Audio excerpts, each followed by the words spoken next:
The next question is Shamim Akhtar, a civil engineer from India, West Bengal, Kolkata, Murshidabad. Sir, I like you and I love you. 1, 2, 5 hearts.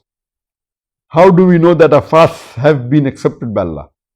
That's a very good question. That how do we know that Allah has accepted our fasts? Number one, if you follow the hadith of the Prophet, that you fast all the fast in the month of Ramadan with sincerity and faith and seeking the reward of Allah, inshallah, Allah will accept your fast and will forgive all your sins. So number one is fast with sincerity. Number two is you fast with seeking the reward of Allah subhanahu wa ta'ala. In fasting, there are two aspects. One is following it by letter and one is following it in spirit.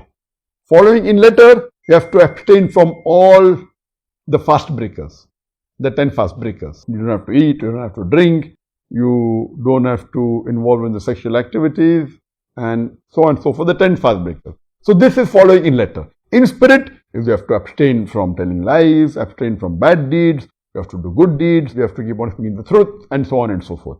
So if you fast in letter as well as in spirit, inshallah your fast will be accepted. And it's the duty of every Muslim that he should fast with sincerity and should have confidence that Allah will inshallah accept the fast.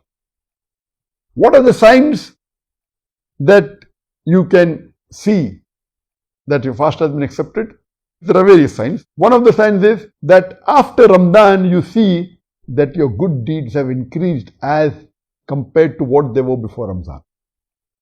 After Ramadan, your bad deeds have decreased as compared to what they were before.